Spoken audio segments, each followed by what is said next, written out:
Okay, ladies, we are going to start. This is our group. So I'm Shawna Whitlock. I actually have been working, I don't work for Home Instead.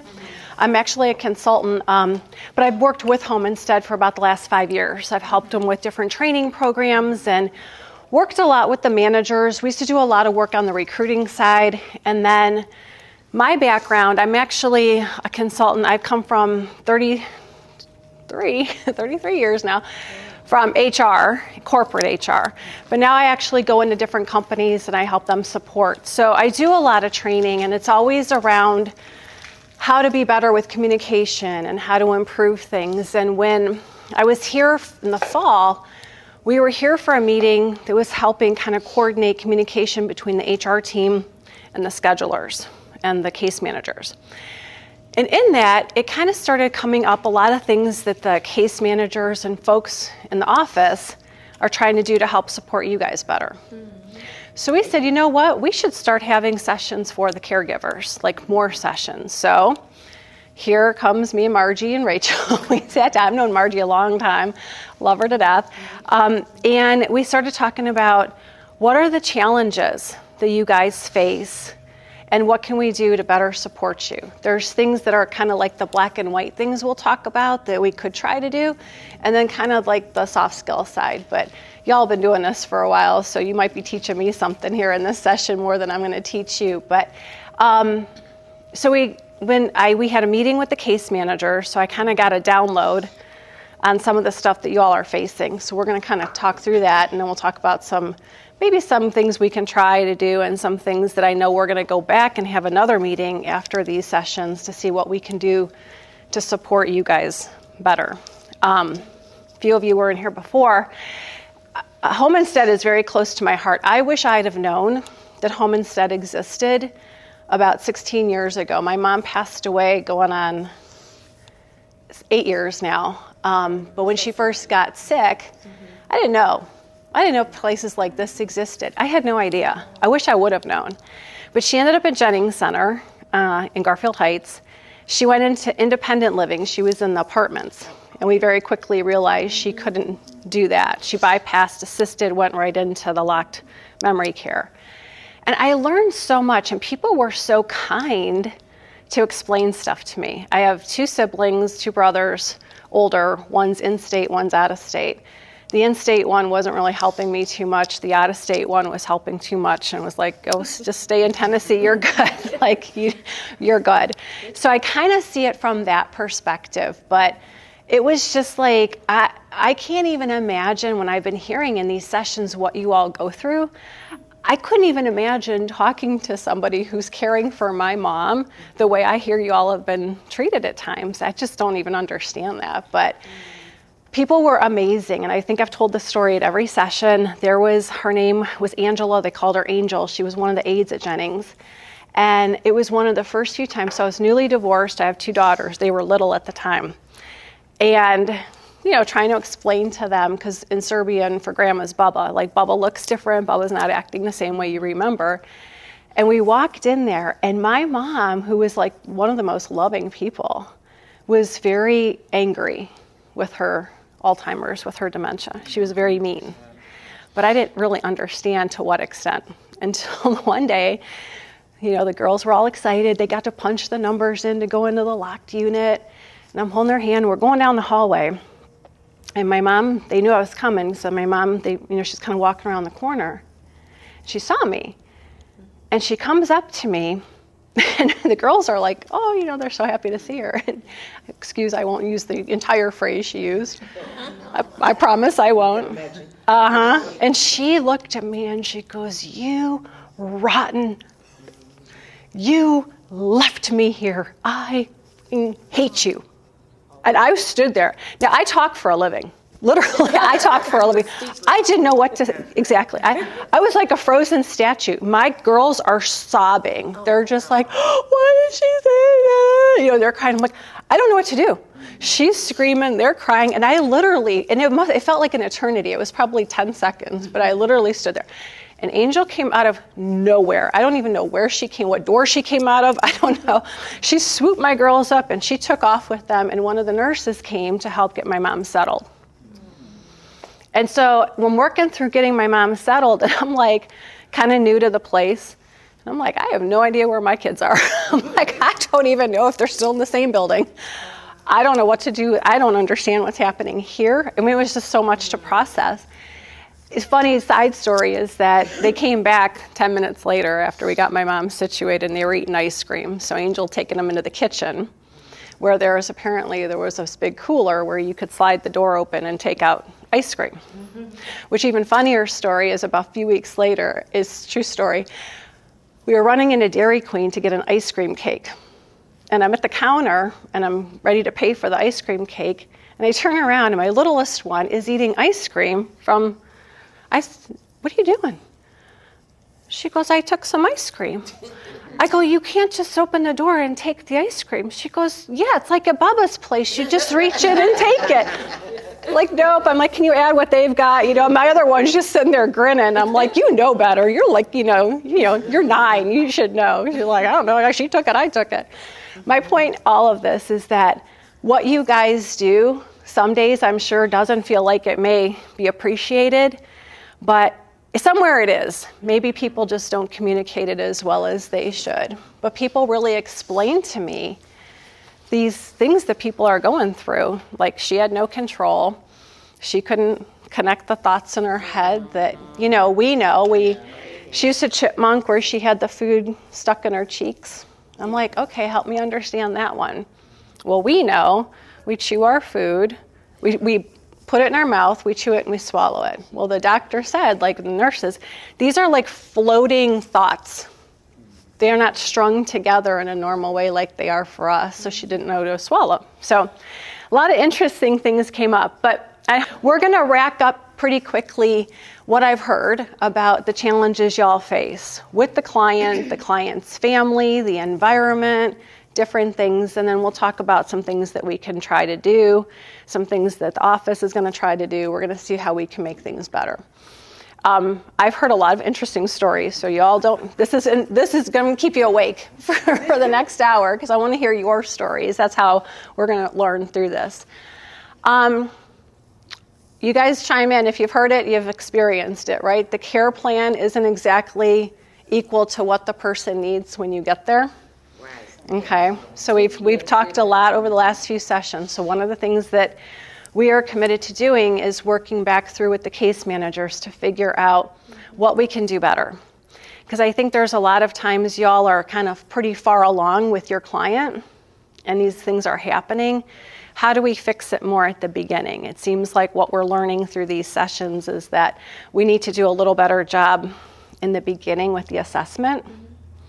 And I think with training, there's some things we can do different. I think there was a couple young, and I say young, I shouldn't say young, they were very new to home instead, but they were demographically younger. They did tell me they suffer from a lot of times the client is like, you can't possibly know what you're doing, you're too young. Yeah, they do. I've heard this a lot. I've heard it, but it's never been personally to me, but I've heard it. Yeah. It's horrible. So people saying that stuff, like, and so it's, but in some cases, I think what we try to do is we have them go out and shadow. We've been talking about, can we possibly shadow a couple different types of clients so they're more prepared? Because if they shadow someone who's a little more high functioning and end up someone with who's less functioning, they're unfamiliar, right? And it already sets them up to be a little bit nervous about it. The medication management, understanding how many they're taking, the hand over hand. One gal I felt so bad for her in one of the sessions. She said her first week, she knew that the lady had a UTI, and she thought it was oral medication until she got there. And it was a vaginal inserted cream. And she's trying to explain that she can't give it to her.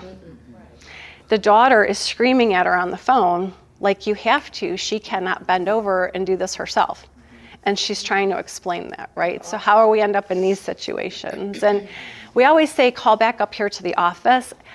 We're trying to get better on how we can address these things and be more available when those phone calls come in, because, we want you to call the office, but then we don't want to have you call the office and then you can't get a hold of anybody or get immediate help. So working through some of those challenges. ending up in a home where there's a Hoyer lift and no one showed them how to use the Hoyer lift, or the person has a prosthetic and the person, no one's trained on how to help somebody in that situation. So a lot of those kind of things that are happening. This one was a big one too, and I know this happens if they're, especially it's somebody with Alzheimer's or dementia, they tell the family, no one was here to take care of me. Nobody gave me my meds. I didn't eat. Well, that all happened, right? So keeping that kind of care plan updated, but some people were telling me they actually keep a separate notebook too, just to show, that what they did. It's a little bit of double effort, but it kind of helped with that. My mom used to tell me she didn't eat. I'd get there in the evening and she'd tell me she hadn't eaten all day, and I'd laugh. I'm like, I can tell you exactly what you ate by looking at your shirt. Like when my little one would come home from kindergarten, I knew exactly what that kid ate. So I always kind of chuckle at that stuff. This is one we'll talk about later too, but when to know when the relationship is no longer a good fit. So I think you guys try your hardest to really do everything you can to make it work. And sometimes that's actually more stressful for you than to just say, oh, this is not working. This is not working. A husband and wife situation, I've been hearing this a lot. You could finish my sentence, couldn't you? It's so crazy. Like usually, I've had 2 instances where it was a couple. And I took care of the husband. The wife, whatever reason, ended up, they didn't want me anymore because they felt jealous. I was spending more time with him, who's my client. Yep. May I add. And I'm trying to help him because she's doing other things. She's fine. She doesn't need as much help, but I also help her as well. Right. In a sense. And a lot of times I am younger, but not, I'm experienced. Right. They don't understand that, so I give them that respect, but they also have to respect me as well. I'm doing my job. Yeah. What did you call us for, in a sense? What is that all about? But see, the thing is, when I get to know both of them, and I get to know my client to see what he or she needs. Yeah. And I just don't get it. It's always the wife that has a problem with me when they ask, because they can't handle them. The spot, everything is different for them. Yep.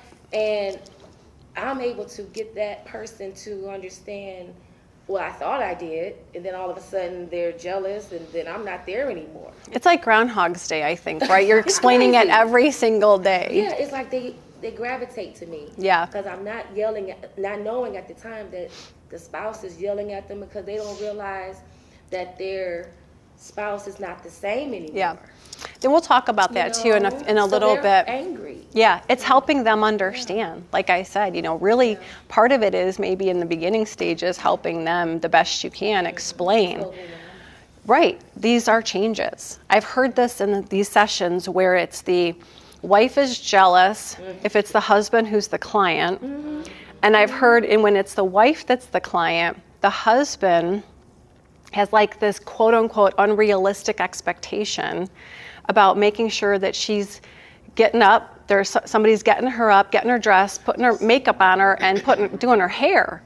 And it's like trying to explain to him that this is actually causing her more discomfort, and almost trying to get it to the point of saying, it's really to make you feel better, but when I do this, it's making her feel worse. And so trying to work towards helping him understand that this change is happening, but she's still beautiful, so you still love her the same, she's still, it's hard to get that, but it's so valuable, those early explanations of that to the best of your ability, because if someone hadn't taken time to, I would have been really confused, and I'm a pretty compassionate person, so I would have ended up understanding, but just even like that thing about the floating sentences, I was like, oh yeah, that actually does make sense. For us, it's just we tick through our day, our brains are wired, their brains are, changing, and so it's definitely a very different thought process. But my brother would come up from Tennessee and he would label her drawers, socks, underwear. I'm like,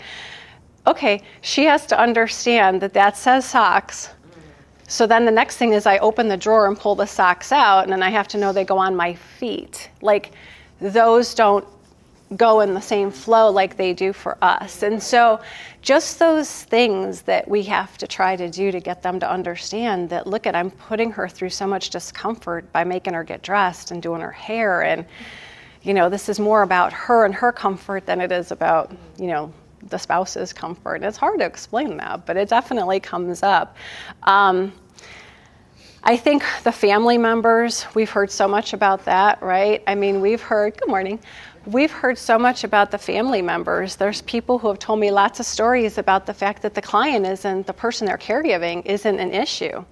It's the family. It can be.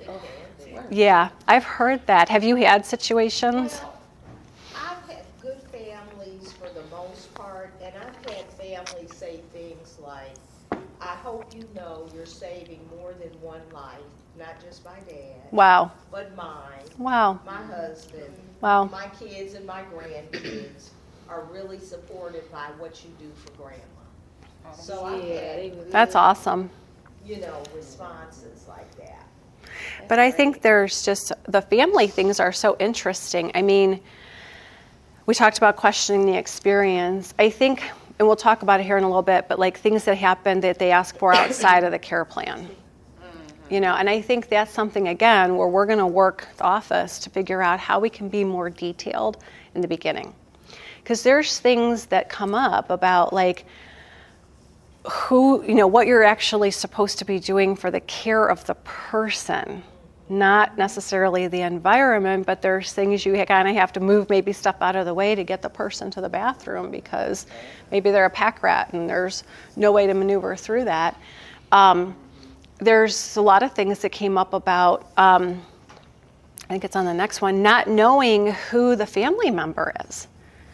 So I heard that a few times where somebody came in and they said that they were like an in-law or cousin, and the caregiver's like, I don't know you, I'm not authorized, I can't tell you things. There's HIPAA, I don't know who you are, and then getting yelled at for that, So I think part of this will be kind of helping to try to condition clients, but what do we do with the existing clients, right? Because sometimes they're sort of set in their ways a little bit. I think they always try to go through you guys to increase availability or change availability when they know they're supposed to be going through the office. Go ahead. My client, she's from India. Okay. Her friends, they're very demanding. All her friends, they come in, they want to know this, that. They're very demanding, but all her friends are doctors. They're very demanding. They come in there, they ask all these questions, but they're very demanding. That's how they are in our country. They stick together. So you're not only dealing with the illness, what's happening with the client, but a culture thing too, right? And so we'll talk about it here in a minute, but we're going to stress a lot the whole idea that it's okay to kind of have those boundaries, and it's okay to know when to say, I'm here because I know how to take care of, I'm going to use Sally. I don't know if anybody's named Sally in here, but I keep coming up with Sally, Sally. And, a lot of times, like, I'm overwhelmed when everybody's kind of coming at me. I know you're coming at it from a place of loving your mother, wife, whomever, but it's, it's a lot. So, and they should know that, right? And they should know to not be overwhelmed. That here's the thing, the doctors, they tell me, did you do this? Did you do that? And you can always say, please check the notebook I've been keeping. It's right there. I would do that. There's, have you had times where the spouse won't actually let you do stuff for the client because they want to do it themselves, but they can't? Have you had that? They can't do it, but they continue to stay there. They won't leave. They won't get out the way. They're hovering. And I said, in the nicest way I can. I said, can you please scoot over? Because the situation is, I'm trying to help your husband. Yeah. And I don't want to accidentally hit you because I'm trying to do, especially those compression socks. They're not easy. They are not easy to put on. And if I, so that's what I'm doing. And so there's a few instances of like, I'm like, What do you think I'm doing here? That's so funny. It's so funny. You actually made me just kind of smile in my heart a little bit because it flashed in my head just now. Crazy. I used to have to put them on my mom. Oh And my mom was kind of one of those people. And even in her dementia, I swear she did this. She was kind of like she liked to have attention. Oh, okay. And she had a big personality. And there would be times where I would be putting her socks or shoes on her. No one's around and it was perfectly fine. There was anybody in that vicinity, she'd be like, she'd be like trying to kick me. She's like, what are you doing? I'm like, the same exact thing as I did yesterday. Like, and then I, in my head, go, okay, yesterday's like not even a real concept for her, you know? So yeah, and so it's good that you're trying to say things. It's like, we keep coming back to and you'll hear this more and more as we get into some of this other stuff, but it's like, if you are right here, or you ask me to do blah, blah, blah, it takes away from the best care that I can give so-and-so. And Exactly. And you just have to keep redirecting them. Really like on this. I said, you know what? I said, how about you walk around here so you can see exactly what I'm doing? That's good. Redirect. I love it. That's awesome. Direct her. Yeah. She's, Yeah, you have to. It's so it's amazing to me. It's the one that got me the best was the wife that got mad at the caregiver because she cut the sandwich in half and he wanted it diagonal.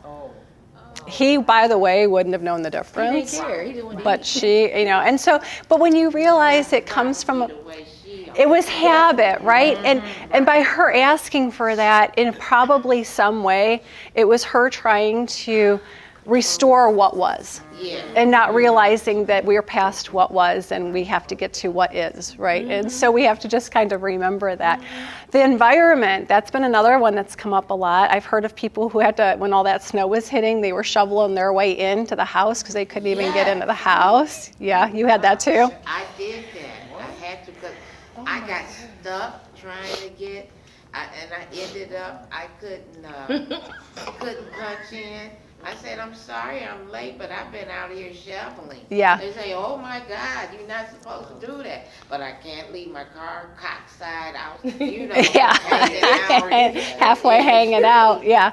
Or, and so a lot of times, I think, again, this goes back to, I think when we do the original home assessment, depending on what season we're in, right, we should be reminding people about things like the snow removal. There was a woman, I think in the first or second session, she had me in stitches, the stories she had, but she was talking about, so part of the deal was to walk the dog a couple times during the shift, which she didn't mind until she took the dog only out once. And the lady said, well, why aren't you walking whatever the dog is? Why didn't you take her out again? And she looked at the lady and she's like, it is 7 degrees outside. Oh my God.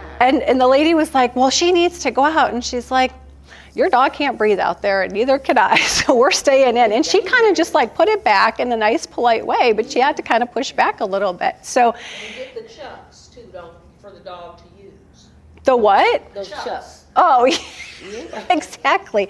But so do you all have pets that are part of your clients? Have you have that?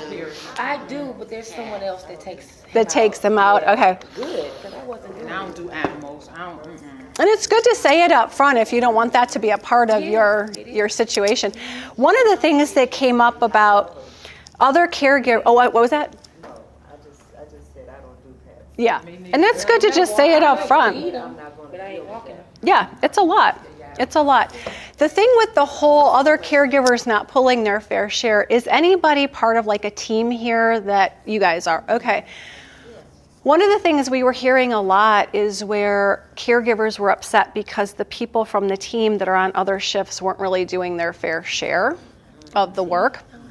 I don't know if that happens, but what we're talking about doing possibly is if we can figure this out and having someone from the office or somehow cover like an hour, hour and a half of the shift where we can pull the 4 people in here and just on a quarterly basis get everyone together to talk through. Because I think when a caregiver decides, I ain't gonna run the vacuum, she can do it later on her shift, it's easier to do that when you don't have to look at the person in the face and say, I'm glad you're going to do that because the client that I have now is getting ready to, I call death sleep.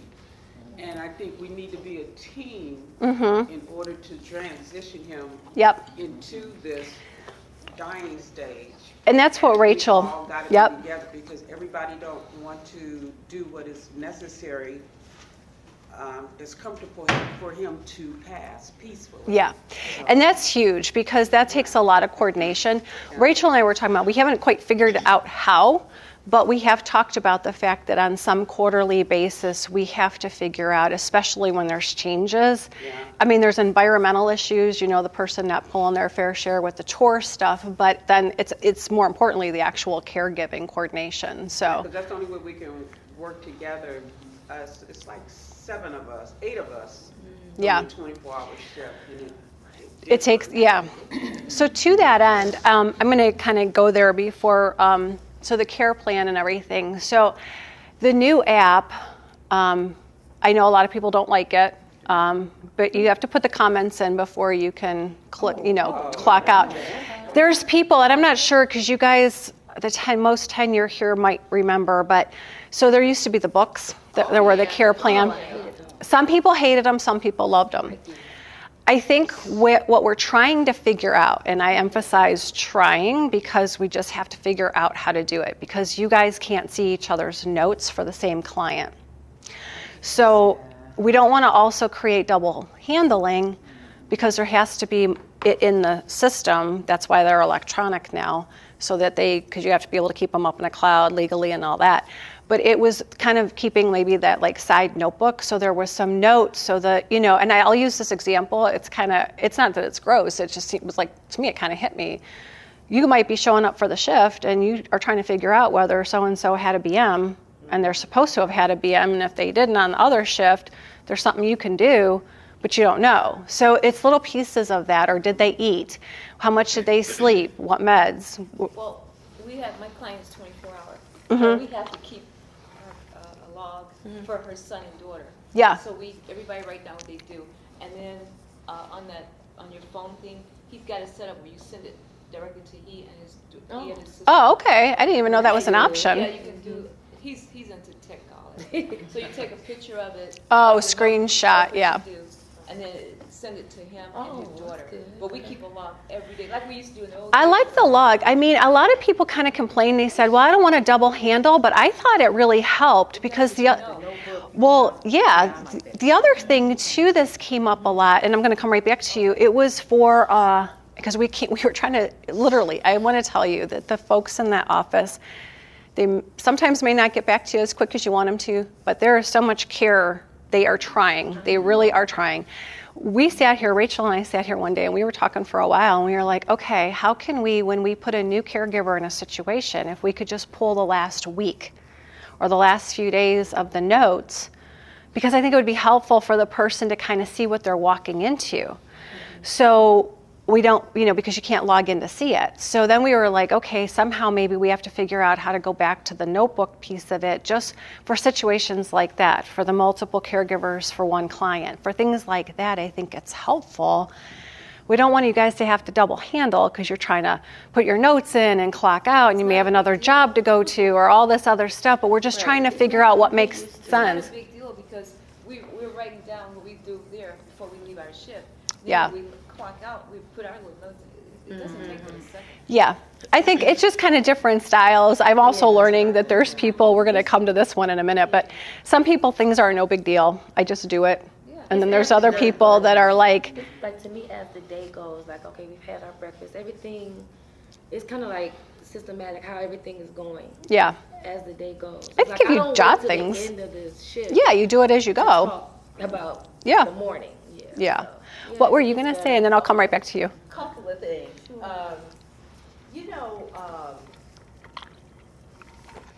AI can do some interesting things with notes. Like you said, you'd like to provide a new caregiver with a summary of the last 5 days. Maybe something can be programmed into the computer via AI, saying the team report of the last 5 days suggests that client has been constipated Yeah. every other day. Yeah. Client is eating less. Mhm. Give some You're right. important bullets Yep. in that little AI blast. They can definitely summarize. What we don't know, and we're still trying to figure the technology piece of this, is how to introduce AI into the notes that are in the app and figure that out. And if we can figure that out, that would be a great way to do this. Yeah, I'm wondering how, because I'm a social worker by day, Okay? and when I write notes to Cuyahoga County social workers, a message comes back to me that Sheila said she is concerned about blah, blah, blah, and blah, about client X. Mm-hmm. Please be on the alert that such and such needs to occur. And that's the summary of the correspondence given. So I don't know what program they use. Okay, we can definitely look into that because there's tons of them now, so there should be some way. It's just the system is kind of tricky. That I've learned. I kept thinking there was a lot of easy ways, but it is glitchy for sure. It definitely has its challenges for doing this. But you were going to say something too. I didn't want to cut you off. Yeah, I don't know if this is something because they're new clients or whatever, but I've been doing that. They have a notebook there. Mm-hmm. It's not the big notebook that had home instead. Right. It's a little notebook there. Yeah. And if it's a team of Mm-hmm. us, they'll say da da da da da. This, Yeah. You know. So it's still in place in some. In some, not all. We just might have to go back to basics a little bit, for sure. The care plan, so we're going to talk a little bit. We're still trying to figure this out because it's a template within the system, and we're trying to work through what that could mean. But what I have understood, and I assure you, we're trying to figure this out. The things that kind of, to me, stood out in the care plan. So I asked to see a few of them with the names redacted because I'm technically not allowed to see names, right? So we redacted names, and I just wanted to see the layout of it. And what struck me interesting is a couple things that we don't know if we can do this. I think putting myself in the case manager or the, who's handling the client initially, I hear things like, they're struggling just to get them to sign off like on the financial contract, like trying to track people down to do this stuff. Some aren't even in the country, right? So some of these things are challenges. But I thought it was interesting that the family, none of the people representing the person you're caring for, nobody signs the care plan. And I thought that was interesting. So I didn't know, we're looking into whether at like the assessment, we come up with the care plan, that there isn't a way to have them sign off on it. Because I think in some ways that may help you guys a little bit when they're asking you to do more than what's in the care plan. And I'm going to say the word, I'm going to wait for you all to go crazy with it, but housekeeping, we're going to come to that one. That has become a huge bone of contention throughout these sessions and what truly means light housekeeping. But I think if we had them, then it's kind of like, no, this is what we agreed to. When you ask me to do things that are far outside the scope of it, it takes away from the way I can care for Sally, and so we'll talk about that. So I thought that was kind of interesting. I think too, and they explained to me, so sometimes the family wants, this person's like the payment person, this person's the scheduling person, I wish that there could be one person, one point person for the care. Because I've heard stories where it's like, brother says one thing, sister says the other, and God forbid that, brother's wife's involved in it, and then she's got her opinion, which no one cares about, but she cares, right? So you got this whole thing going. It's a big dynamic. Well, I had I only stayed with this client maybe a month because they sweet as they wanted to be. The husband had Alzheimer's or dementia. I go in the house. Oh, my husband is already, I got him up, I done this, that. Oh, I was the house cleaner. She had a house from the attic to, no, every day. Yeah, see, I that's, was there maybe 2 days. Oh. And just for 4 hours or something. And Yeah. I mean, I clean, I'm like, yeah. Every time I went there, she had husband up, dressed, eating, then okay, well, you can do this, you can do that. I sorted her kitchen out and this. Oh, see, that's taking advantage. I mean, that is taking advantage. Yeah, that's what it comes down to. I'm done. What were you going to say? They wanted a house. Yeah. Yeah, that's what it is. Don't seem to know what our service really is about. So that's what, and I'm going to come right back to you, but this is something, so Rachel, Margie, myself, Michael, we've all been talking about this a lot because I started these sessions, I think, a month ago. But we've been talking about this for a while. So in the care plan, it's a small bullet point, very, very small bullet point that just kind of has light housekeeping. So we're trying to figure out, again, it's a set template for the care plan. So we have to be careful how much we can alter it. But we've been talking about how we can creatively kind of draw that section out and make it almost like a standalone. So it's very clear because it's human nature. If I ask you what light housekeeping is, you're going to give one answer, you're going to give a different answer, you're going to give a different answer, and I'm going to give a fourth different answer. So I think what we need to do is be really intentional when we say light housekeeping, exactly what that means in relationship specifically to the client's care. You know, as opposed to like the people that were telling me, you know, I understand that I'm cleaning her bathroom for her because that's what she uses. So I'm cleaning up in the bathroom if she had an accident or just keeping it sanitary. But then I'm being asked, well, we got company coming in from out of town. Can you go clean the other 2 bathrooms? So that's outside of it. And what we've been talking a lot about is like the boundaries around how to kind of say no. First of all, I know we've talked in the office, like as long as it's respectfully and politely, the case managers, everyone is like, yes, you can say no. I think a lot of people may feel like they're going to get fired or they're not helping as much as they can. But by the same token, I think it's explaining. I'm going to come back to you because I know you got something to say. But there was a situation a couple sessions ago where the lady was saying like, after a weekend, there must have been out-of-town people or something, but as she ended up, instead of the 2 loads she typically would do during the shift, she had like 18 loads of like mostly towels.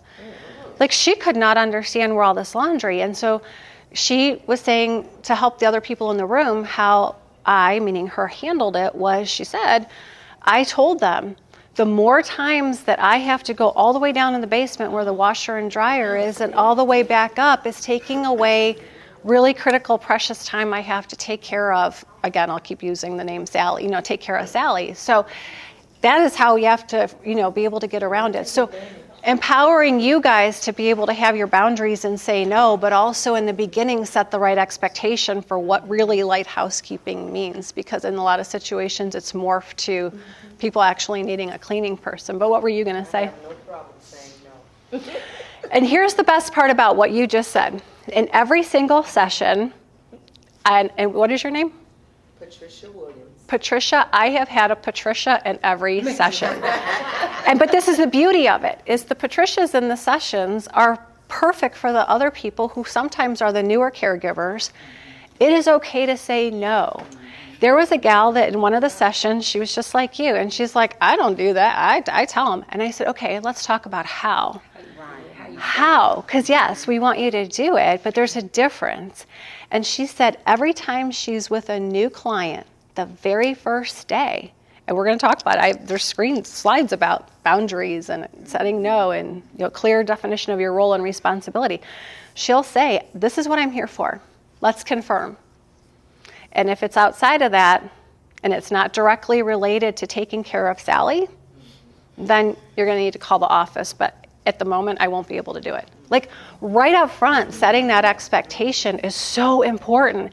But the newer caregivers who have only just recently started with Home Instead, they're so worried to say that. So we've been really trying to make sure that they feel empowered, right? And to be able to still be able to say, but it's always, it seems like it works when you tie it back to the more you're asking me, and I'm telling you, I have heard some crazy stuff. I drove out of here one night after the session, and I'm like, they wanted this woman to clean the chandelier?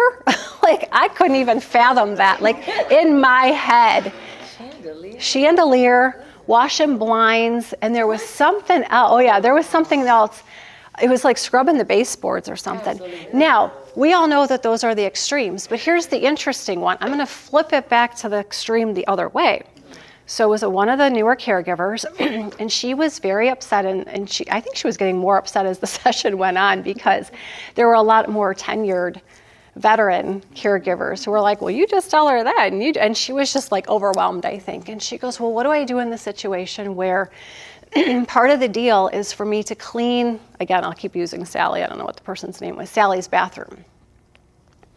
But the day before, Sally had an accident, and she had wiped with her own hand poop all over the wall. Apparently no one else in the house realized it. And this one might have been where I think Sally lives by herself. Excuse me. And so when the gal got there, it was kind of like caked on. And she's like, so how is scrubbing that off the wall considered light housekeeping? I said, well, but it's also necessary for the care of Sally so that as she's going to the bathroom in a sanitary environment, and that is still cleaning the bathroom. So part of it, again, is setting the right expectations right at the beginning, not only with the caregiver to say, yeah, wiping the counter, wiping the toilet down, freshening up the bathroom for Sally's part of it, but you might not realize, but if Sally tinkles on the floor and doesn't realize it, you're going to come into a puddle and need to clean it up. It's hard for a case manager to anticipate everything to explain to a new caregiver, but it's also kind of like the responsibility of the caregiver to realize, okay, that's a problem, that's part of the light housekeeping. But I think we can figure out a way, we've been trying and we've been really strategizing just to explain that better. So we're tying it to exactly what's needed for the care of the person. So we get out from under the chandeliers and polishing the silverware. Some lady was told, well, if you got nothing else to do, you could help me polish the silverware. And this caregiver goes, I don't think I'm going to do that. That was That's not light housekeeping. Yeah. You only go to the extreme when there's a safety measure in Yep. place. It's a lot. I mean, and the extremes exactly come down to safety. So we just need to do, and like I said, we're dealing with this because this is already happening. We have to go back to the beginning and set the right expectations for defining things with the caregiver, but I think more importantly, it may require spending a little more time with the family at the very beginning and laying that expectation, kind of paving the way for you guys when you get out into the environment, into the field. So some of the things we talked about, I am so sorry if you guys can't see the screen, but we're going to talk about it. The strong communication skills. So this is what we've been talking about. Saying, I can't do that. I'm not going to do that. But I think it's that added feature of saying, because if I do that, it takes away from the time I have to spend. And here are the things. Now, the funny part, excuse me, is I've heard this a few times, when the person is saying, but Sally's napping, so she's sleeping, you've got plenty of time to do that. Okay. That's not a safety hazard. It's not, you're not taken away from caring for Sally, because apparently there's been pushback to this. And I think it also has to say, at that point, look, I am here as an aide to take care of Sally, and if she wakes up and I'm up doing whatever, I'm not there when she gets up, and we don't know exactly when she's going to get up. It sounds like you might need a cleaning person. I think we have to be really intentional with our clients to lay that expectation or relay it with existing ones about truly what the housekeeping is that's related to the safety and care of the person versus, cleaning the whole house. I mean, how slick was that lady getting the husband up and getting him ready so that she could use your time for that? I mean, that's, which I gotta believe. She was nice as she wanted to be, but I'm like, Unless insurance was paying for home instead, I find it hard to believe that she couldn't She get, had a voucher. maybe that, so she would have paid less that way than for a cleaning person. Pretty clever. But Shawna, don't we have to also note that all caregiving isn't hands-on? Like for the person Yeah. whose daughter says, well, while mom is napping, Mm-hmm. you could be doing Right. X, Y, and Z. But then again, you might be preparing mom's lunch when Yeah. she's taking a nap. You might Yep. be putting the laundry in. it may be trash day, Yep. and it's only us there to get the can from the garage to the tree line. Yep. And, so there are an assortment of caregiving functions that we have that don't all mean touching the client's body. And you're exactly right. And that's what you use to be able to say, I'm doing these things, or I'm logging things for the next, I'm doing my notes for the office. I mean, those are very tangible, real, truthful things to be able to say, And so then from there, we end up, it's actually in a couple slides, but so the active listening, but we're going to prepare for the pushback that's going to come up here in a second, because they're going to try to go around the track one more time, right? They're going to say, but when you're done with all that, and I think it still then comes down to that boundary. No, that is not part of what we're here for. Oh, this is another thing that comes up, that clients give some indication that they spend, since it's like we're in the tax window. Okay. Some of them have said to me how much they spend on home instead Yeah. in a year. And so there's some resentment. Yeah. There's resentment about the money spent and resentment about how our time is used. So I want to milk every penny out of you. Energy out of you. I want to leach all this energy out of you as payback for what I'm spending for your service, because it's not cheap. So in that situation, I would absolutely say, if someone said that, and for your money, I am providing the best care for Sally. I am making sure she is fed. She's been, her medication schedule's on, she's bathed, whatever those things are, that is what you're paying for. If you think that it should also involve doing this extra stuff, it sounds like you might need a different resource. That I would exactly push right back into saying that politely and professionally, but I think, again, that really clear communication. This is what I'm here for. And I think what happens is we've had times where we've had maybe a previous caregiver who's like, I don't care. If I have time, I'll go run the vacuum in the rest of the house. I'll go clean the other bathrooms. But it sets kind of a bad expectation for the next caregiver coming in, because two things happen. One, it's a mixed message. But the other thing is, maybe by then Sally's, progressed in her illness, and it does require more time. There's not much extra few minutes to go do this and that. So it's constantly keeping clear on those communications and expectations. A lot of times when you do something for someone, in this situation, they will be expecting you to do more and more. And that's it. It's at the edge of the wedge, exactly. That's why I put it right out. No, Yep. I can't do it. Upfront, clear communication, and that is exactly what the whole point is. Clear at the onset when the case manager is going through the assessment, and clear at the first, meeting with the client or the first sign of that coming up. If it has to be done and kind of nipped very quickly. I didn't want to cut you off. Were you going to say something? Oh, I was just saying. Or you just don't go back to that. Well, there's that too. Asking for too much. So there's that. He was like, well, the next 4 minutes you can be. I'm like, Next 4 minutes. to myself. And his mother is in the bed, and I'm in one room sitting down. Yeah, the next 4 minutes you can do this with my mother. I'm like, oh. Then I'm like, I see why don't nobody want to come to his house for his. They have a problem. So I have heard this. The kids, the sons, the daughters, but I think it's like the sons. Sons too, captains of industry. They're like, and what we wish that we could say, right? If we could say really what was in the bubble over our head, but right, we can't. What you'd like to say is, well, why are you running the vacuum? You look like a pretty sturdy guy. Why don't you go do it? Well, obviously, we can't do that, but it's kind of like, are you serious? I'm here for this purpose, not all this extra stuff. The situation that I'm in, that I've had to kind of smooth over, like nip it in the butt. So I'm taking care of my client, and it's like a family thing. So the son is downstairs, and the son is probably worse than the mom that I'm taking care of. Oh, wow. It's crazy. So anyway, so he has sons. And they're asking me, remind you, I'm taking care of their grandmother. And they said, well, what would you do? I said, well, I'm here for your grandmother. But if you feel that, there's a need to check on do a wellness check. Yeah. Have someone come to the house and check on your father.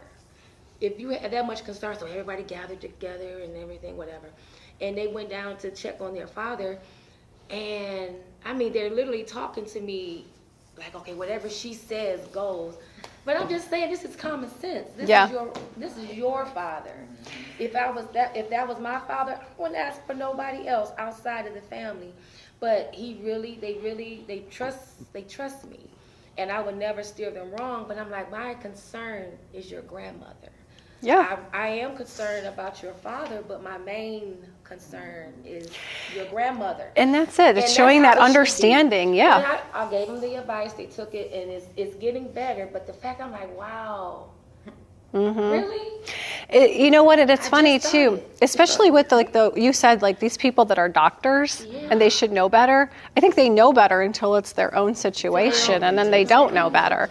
But this thing with the nonverbal, the body language, and clear and concise. I think the body language part too is kind of like, if you're sure, like I bet when you say up front, there's no question with your body language, but I think there's some people who are unsure of themselves and they're kind of like, well, I'm not supposed to do that. No, be very firm and intentional. Or the non-body language, like telling them, no, I cannot do that. And then, an hour later feeling guilty and then going, okay, I'll go hurry up and do it. Like, stand firm with it. Stand your ground. The empathy slide, you guys have it. You wouldn't be doing this if you didn't have empathy and for understanding. This slide was more geared towards kind of the discussion around, which we've kind of talked in the beginning about, when you're recognizing that there's change and you're trying to help the loved spouse or child, understand what's changing about them. It sounds like you guys have handled that and know how to handle that very, very well. Were you going to say something? Oh, I thought you raised your hand. Oh, you did. I saw a hand. I try to impart a sense that we're all partners Mm-hmm. in this circle. I love that. Families. I love that. So I try to affirm son A, because he's the shopper, Yep. and maybe son B, because he's the driver back and forth to the hospital visits, Mhm. what have you. And then the only daughter, she gets her credit for taking mom shopping or coming over for conversation and Yeah. tea and crumpets and stuff like that. And so, I try to give some praise, shout outs to I love that. everybody for what they do. I love that. And talk about my own role. I love And that. they feed off of what mom has to say about me or how she responds to me.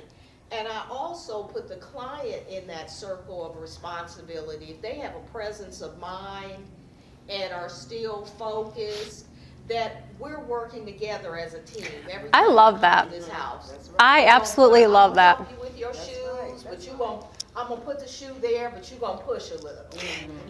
Yeah.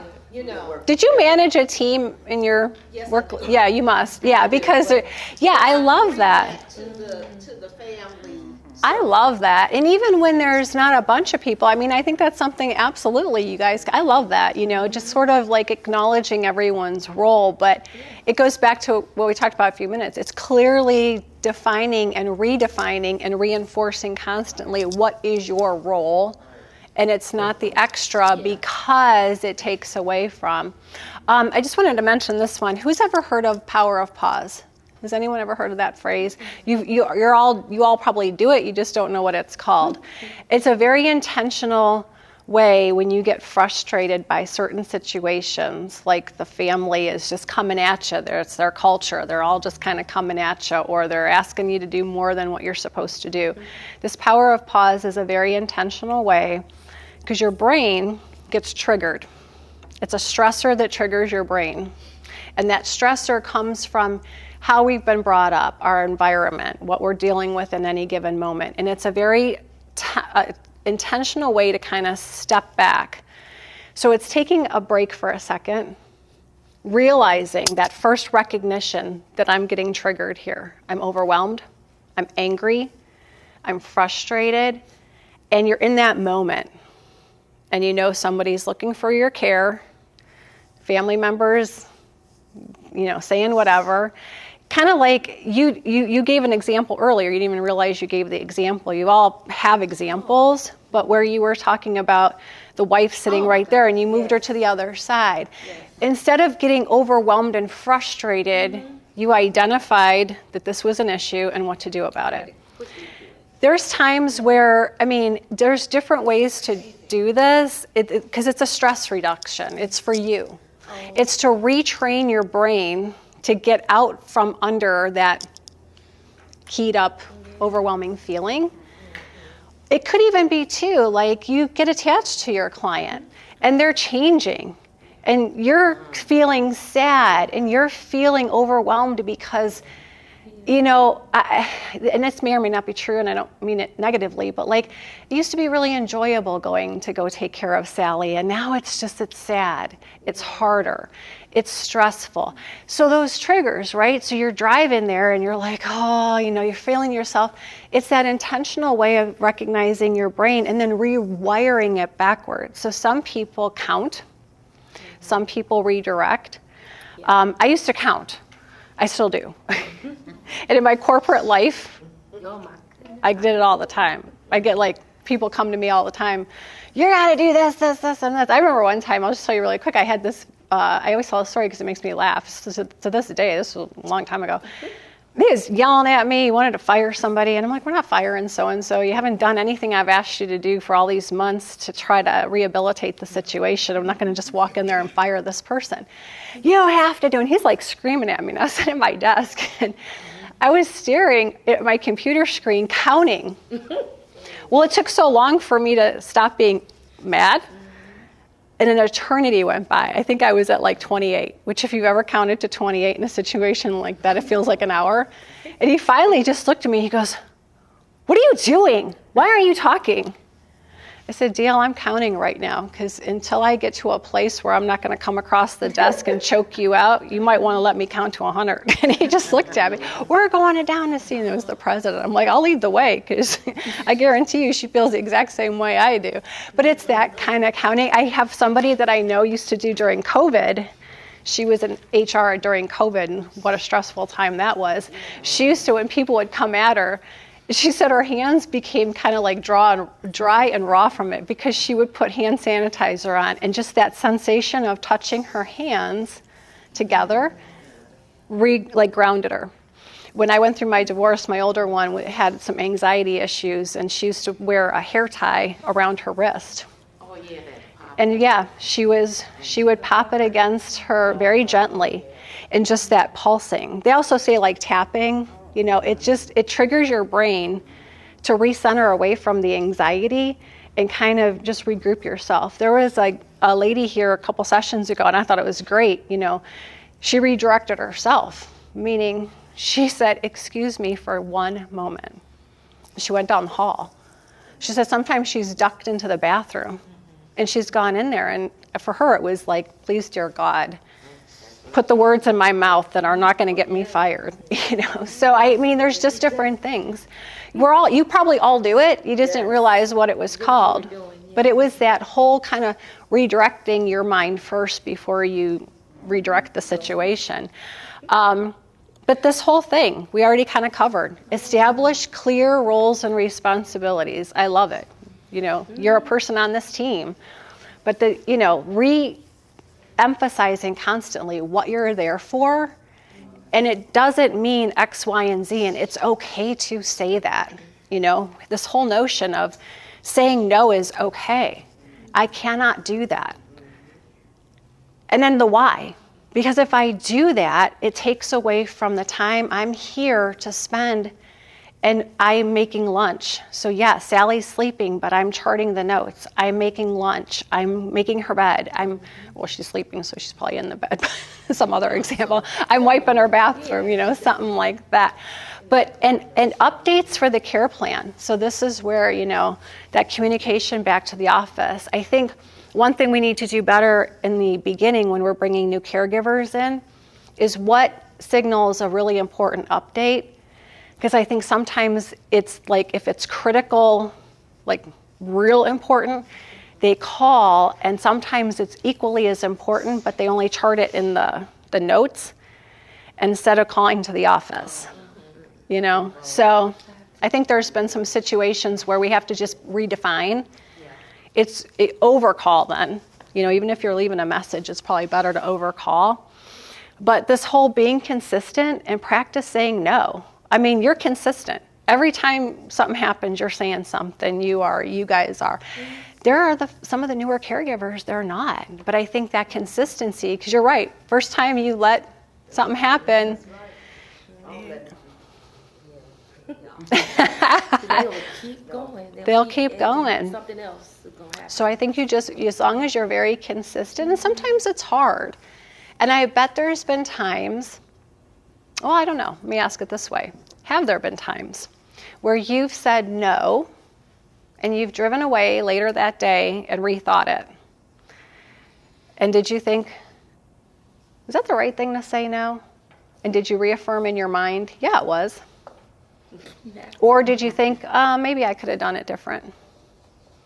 But that's good though. You're sure of what you're doing and you're sure of how you're communicating, and that's a good thing.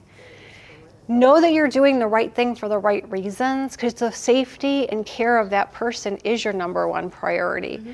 Not cleaning the whole house, not doing the chandelier, the baseboards. I mean, the one guy, the gentleman, he wanted the caregiver to go to Walgreens or something to buy makeup, but I think she found out it wasn't makeup for the spouse.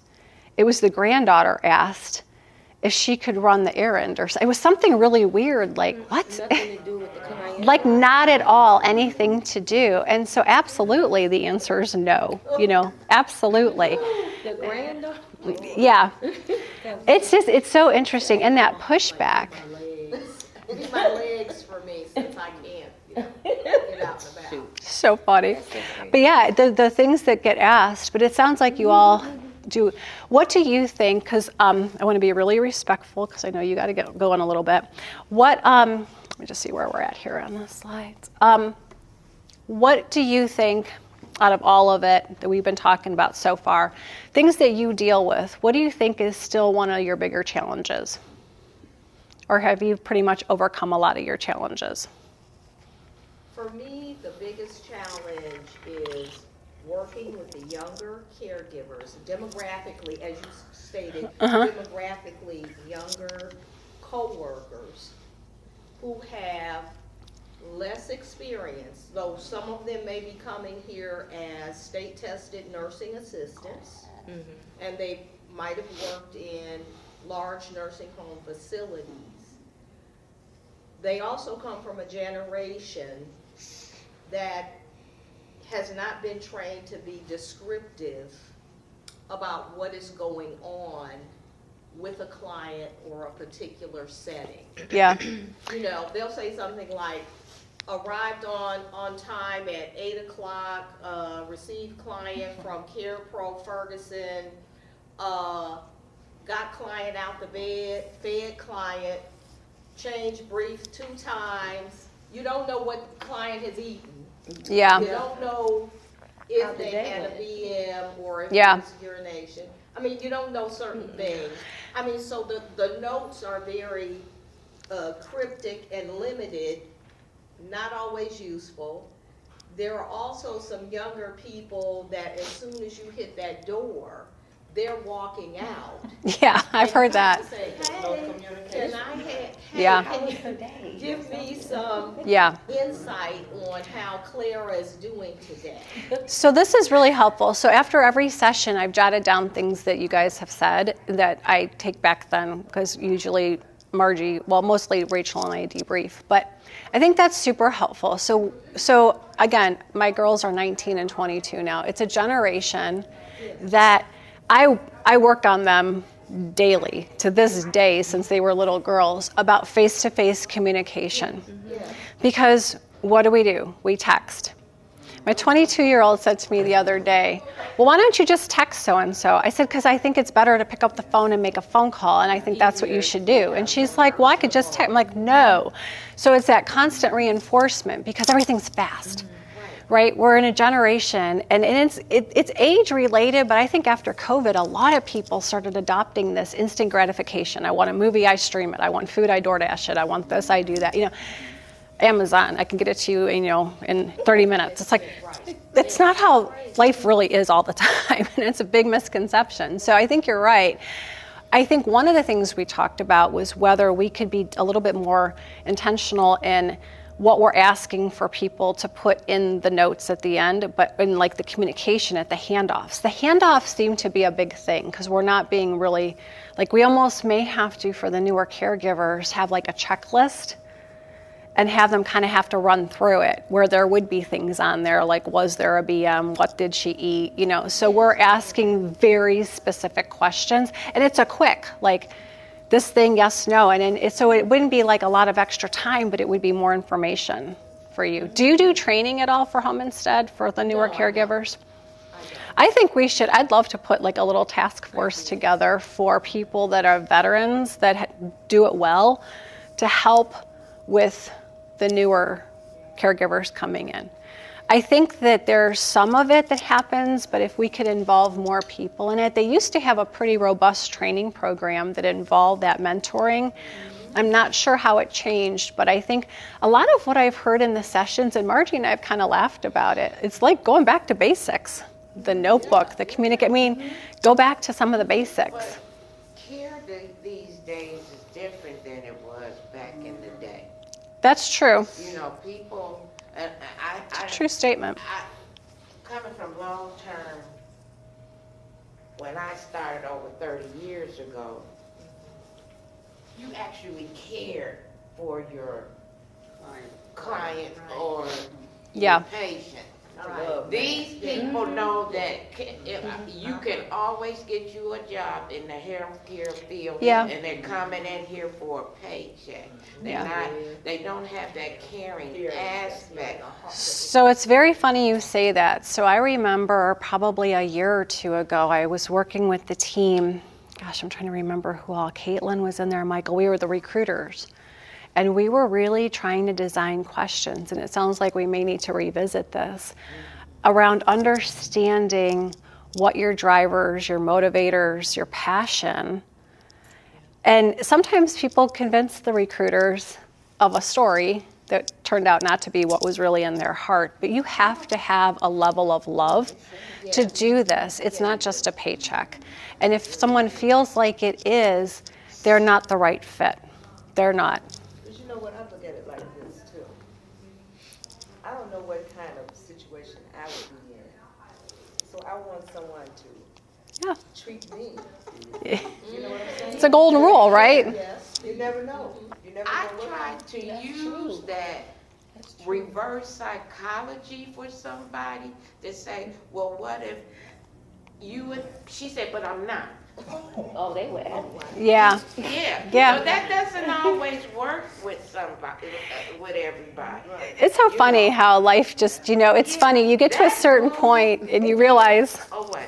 Yeah, it's so funny. I think I laugh so hard because there's so many days where I tell my daughters, I'm like, I used to say the same thing to Bubba, like I'd tease her when I was a teenager, like, what are you doing looking in the mirror like that? And she'd be like, well, I can't see without my glasses to put my makeup on. So she's trying to put her glasses on. And I'd be like 15 years old going, what that? And now, my 19-year-old, like, I had to end up having to buy a new washer the other day.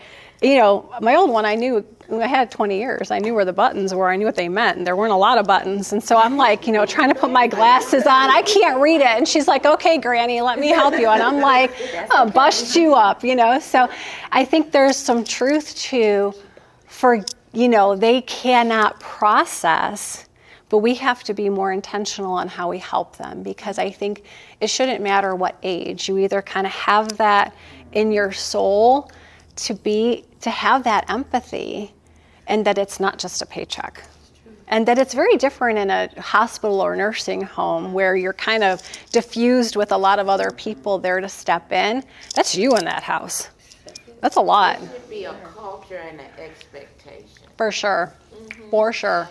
That is absolutely the truth. And so that's good. That's very good feedback, because I think a lot of it we can always improve, right? So how do we go back and maybe redesign the questions a little bit differently, because the workforce entry level people are changing.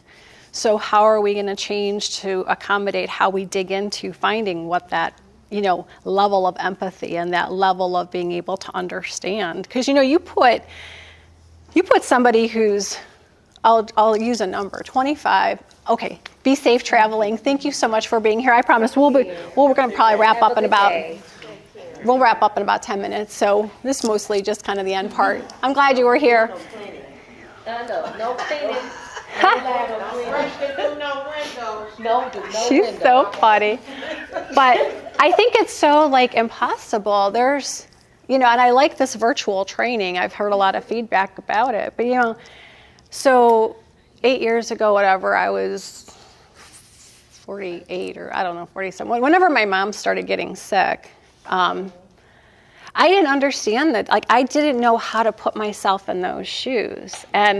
But you have to have a level of care. And even if it wasn't my parent, there's still a level of care. And we have to probably dig a little deeper in how we're vetting new people coming in, because if they don't have that in their soul almost. It's different now. I think with my generation, it was a more caring generation, and things were just different.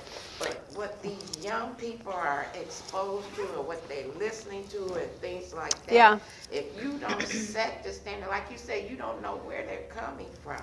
But you have to let them know, this is our expectation, this is our culture, and this is what we're here for. I think you're so right. And it's funny, too, because I'm really actually thinking about, I'm going to take notes when we're done, redesigning some of our questions when we do the interviewing, because I think a lot of it is some of the people that we care for, they're of a generation where they like to talk.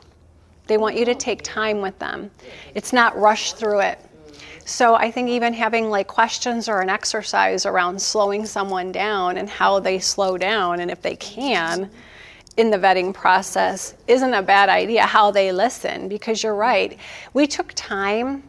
We weren't always racing. I see this all the time with the clients that I work with to rebuild their teams. And it's amazing to me. It's like that 25 to 35, and I hate to make it an age thing, but they are always the people that I have to work with that are making mistakes because they're hurrying to get it off and get it done. Slow down a second, because if you just slow down and reread it, you're going to see exactly what I picked up in 30 seconds. But, and then it's how do you reinstill that? And you have to care, and that attention to detail and that, so that compassion, but that realizing that this person, you have to know when you're going into there, you can't fast forward. You can't cut the person off from what they want to talk about, and it's almost like you want the interviewer to tell a story that seemingly drones on and on, just to see their level of whether how quickly they're going to check out of that conversation almost. That might be another interesting way to vet a candidate. Were you going to say something? Oh, no, I don't have my thought formulated, but I'm going to add something in a minute. Okay. Well, we'll come back to you. I grew up, with my grandparents, so that's how I got into this first. Caring for them, young. So I really started doing this. That's all I knew, was to take care of somebody. And then my grandparents got older, I took care of them. Then I thought about it. I'm like, this is like second nature to me. So when I decided to become a caregiver, I was like, wow, a lot of my clients remind me so much of my grandparents. And you grew up that way, and that was such a good. I never rushed, I never thought about it ever. a job. You know what I mean? I just thought about I'm caring for someone else's loved one like I cared for mine. That was my mentality. And a lot of them don't do that. And I noticed that they don't be on time. Their time, other people's time don't care. They don't care about now. My client is a 24-hour care. So now I'm there for 9 hours. So when that 8 o'clock mark comes, I need for you to be walking through that door.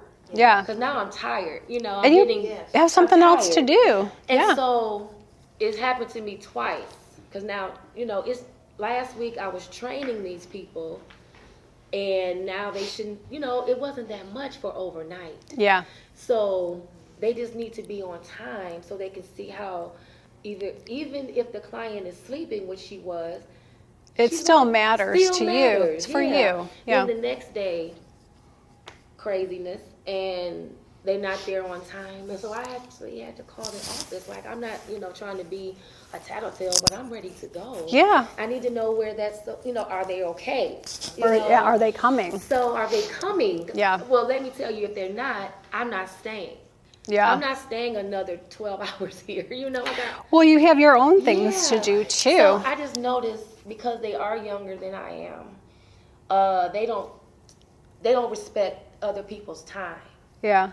And I've noticed that, and I wish they would respect other people's time. At least give me a chance to tell them how their day went. You know what the good and the bad of client's that day. is? Do you know what the good and the bad of that is? They really don't care. It's not even that. We're not even at that point. Oh. In the respect point, it's like there's no self-awareness of the fact that that time matters. They don't. To even get to the fact that it's disrespectful and or a lack of care.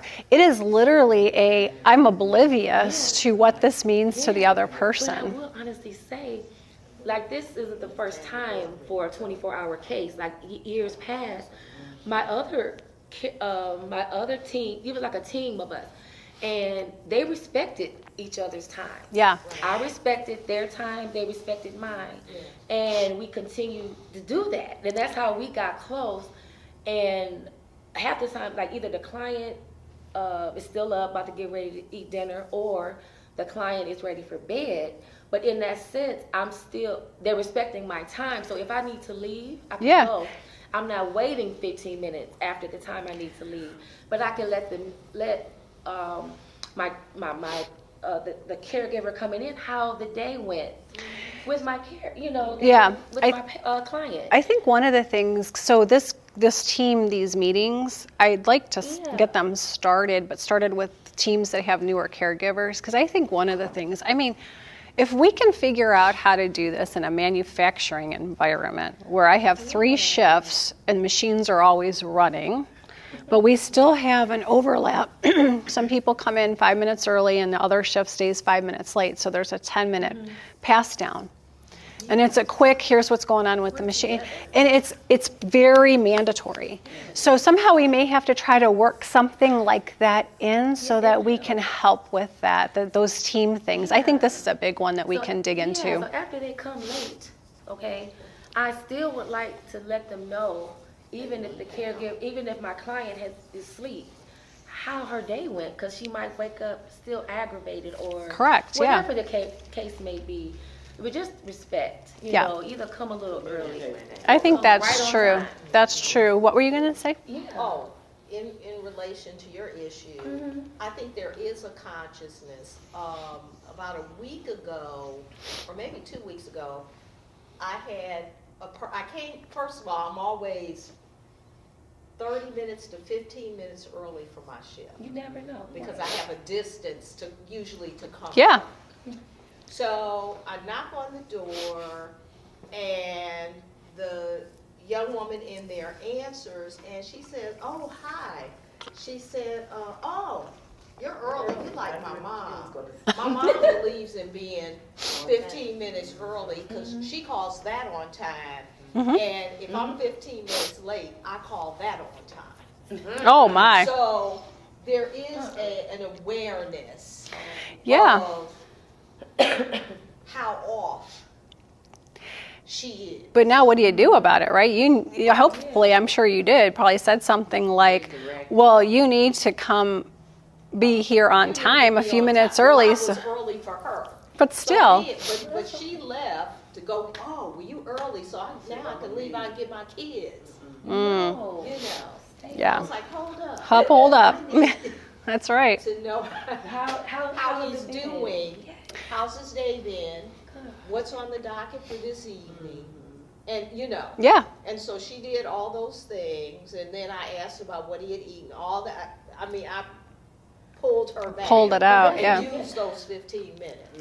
Yeah, and it's so funny because, communication just in general, there are people that they meet you where you're at, like you are, and there's other people where you got to go meet them where they're at and, like, extract it like you're pulling it out of the Grand Canyon to get the information. I mean, but everyone's different. But I love the fact that this group was so great. I mean, you guys, you're very good with very clear communication, very direct, upfront, making it timely. I think, holding your ground on your boundaries and respectfully pushing back and saying no, and the redirecting and making sure they understand this is about the safety and care. I think the team meetings, that's one area I hope we can dig into quickly, but it's a lot. That's kind of the end of what I had. I mean, we can stay and chat a little bit more, but I know everybody's probably got somewhere to go. But I think what you guys do is just, it's incredible.